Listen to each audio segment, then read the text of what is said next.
Hello again, everyone. As always, this is Arak Kabar here Seeking the Truth. And I have a very special lesson today because today for reading, I'll have my son with me. Son, introduce yourself. Hello, my name is Chance. Hebrew name Shawab Ukara, meaning returned by chance. The lesson that I'm going to be going over today will be going over the origins and some of the things behind the holiday called Christmas. Now, according to what we've been told, Christmas is the annual festival that celebrates the birth of Jesus Christ, which is observed on December 25th. Now, with that being said, Christmas is clearly recognized as a religious holy day.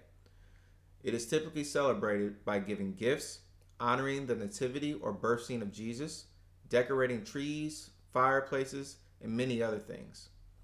Even though Christmas is recognized as a Christian holiday, many non-Christians still celebrate it as a tradition for the food, family, and presents.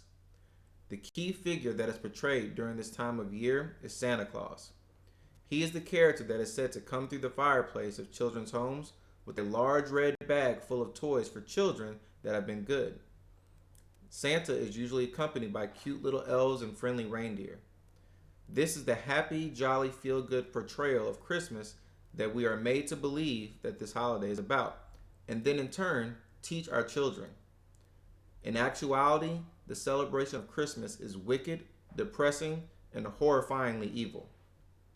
First of all, Christmas does not celebrate the day that Christ was born. The day that Christ was born is nowhere mentioned in the Bible. The Bible also does not instruct us to remember his birthday. It does, however, provide evidence to support the fact that Christ could not have been born any time in December. For the first scripture, we're going to be reading from the book of Luke, chapter 2, verses 7 through 8. Chance, read for me. And she brought forth her firstborn son, and wrapped him in swaddling clothes, and laid him in a manger, because there was no room for them in the inn. And there were in the same country shepherds abiding in the field, keeping watch over their flock by night. So there is a book called The Two Babylons by Alexander Hislop that shows the Babylonian connection to all world religions in the earth today. In his book, he makes reference to this scripture. So next, Chance is going to read a quote or a quick paragraph out of this book. Chance, please read. There is not a word in the scriptures about the precise day of his birth, or the time of year when he was born. What is recorded there implies that at what time soever his birth took place, it could not have been on the 25th of December. At the time that the angel announced his birth to the shepherds of Bethlehem, they were feeding their flocks by night in the open fields. Now, no doubt, the climate of Palestine is not so severe as the climate of this country, but even there, though the heat of the day can be considerable, the cold of night from December to February is very piercing, and it was not the custom of the shepherds of Judea to watch their flocks in the open fields later than about the end of October. We still don't know when Christ's birthday was, but we do know for certain that it was not on December 25th. So,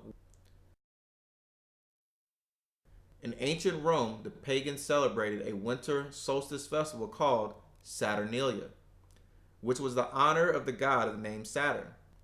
Now, throughout history and around the world, Saturn has been worshipped by many different names, such as Baal, Moloch, Mithra, and Osiris.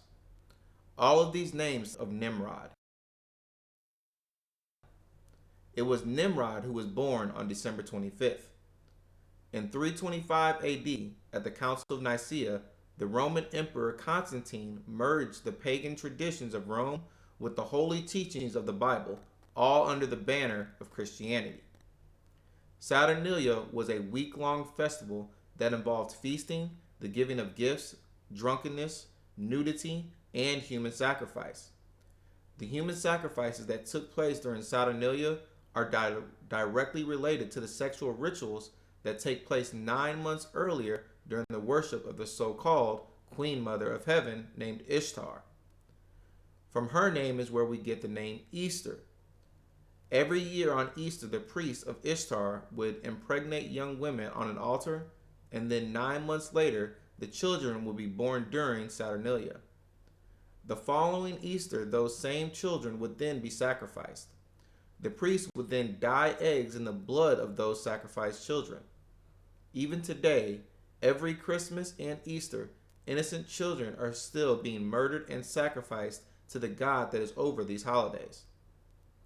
According to the Babylonian mythology, Nimrod's mother/wife was named Semiramis. She also was called by many names, such as Ashtoreth, Astarte, and Ishtar. After the death of Nimrod, Semiramis promoted the belief that Nimrod was in fact the god of the sun, and that she was to be worshipped as the queen of heaven. Semiramis claimed that an evergreen tree grew out of a tree stump, symbolizing the rebirth. Then she claimed to be impregnated by the rays of the sun, and on December 25th, she gave birth to a son named Horus, who was also called Tammuz. Tammuz was believed to be the reincarnated form of Nimrod. This Babylonian trinity of Nimrod, Semiramis, and Tammuz is the origin of worship in every major religion that is in existence today. And these three individuals are all mentioned by name in the Bible. The next scripture is coming from the book of Genesis, chapter 10, verse 9. Please read. He was a mighty hunter before the Lord. Wherefore it is said, even as Nimrod, the mighty hunter before the Lord. So the word before in this verse in the Strong's Concordance is number 86440, and it means against. Now even the name Nimrod means rebellion. In many other scriptures, he is referred to as Baal. Now Nimrod's wife, Semiramis, is mentioned in the Bible as Ashtoreth. We can find her name in the book of Judges, chapter 2, verse 13. Please read. And they forsook the Lord, and served Baal and Ashtaroth. Semiramis is also referred to by her self-given title as the Queen of Heaven.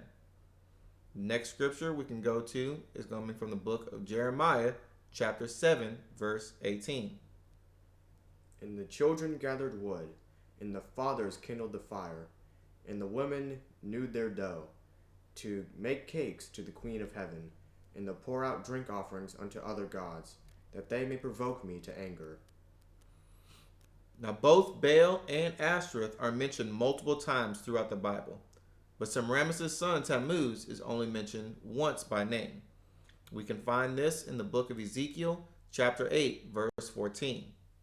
Then he brought me to the door of the gate of the Lord's house, which was toward the north, and behold, there sat women weeping for Tammuz.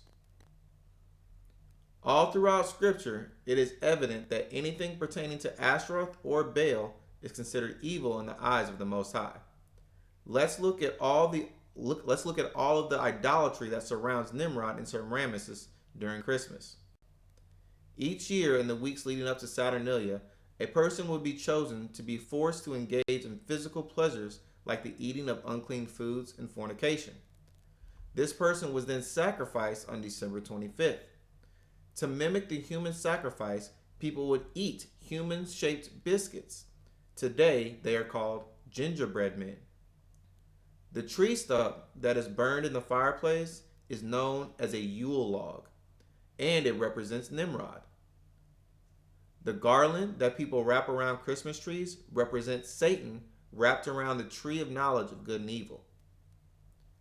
The evergreen Christmas tree is a symbolic representation of Tammuz or Nimrod. So when you bend down to pick up your gifts from under the tree, you are essentially bowing down to Baal or Satan. There are some people who celebrate Christmas but claim to not recognize the religious part of it. What they fail to realize is that all of it is part of a satanic religion. Even the name Christmas actually derives from two words, Christ and Mass. Christ means the anointed one, as in reference to our Savior, and Mass means dismissal or replace. So Christmas literally is the celebration of the dismissal or replacement of Christ. Whether you are honoring this day for the religious reasons or just out of tradition, it's still going against Christ. During this holiday, the true Christ in the Bible is replaced by a character known as Santa. When you move the letter N from the name Santa, it becomes Satan. Essentially, celebrating Christmas is replacing Christ with Satan, the devil. Next scripture is coming from the book of Revelation, chapter 12, verse 9.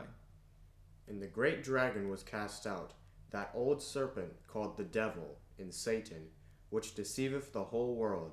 He was cast out into the earth, and his angels were cast out with him.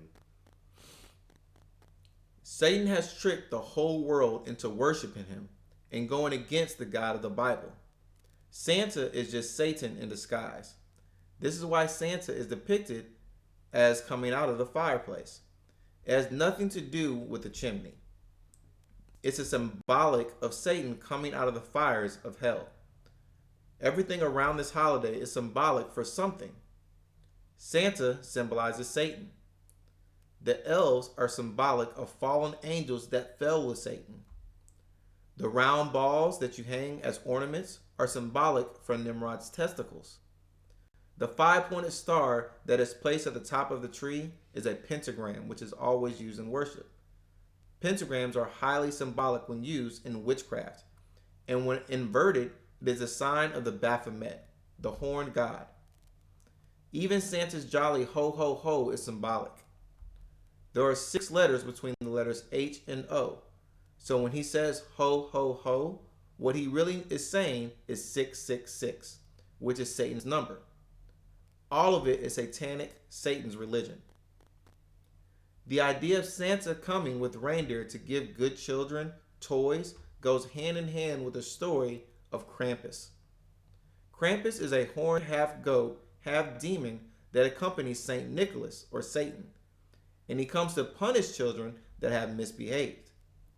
Krampus comes carrying chains that sound like jingle bells, and a whip to lash little children.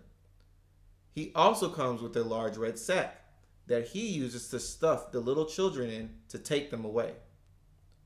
The story of Krampus became so horrifying that he was changed into the modern-day Rudolph the Red-Nosed Reindeer. But in some parts of the world today, Krampus is still honored as the demon that he really is. This is exactly why the Most High tells us not to worship like the Gentiles do.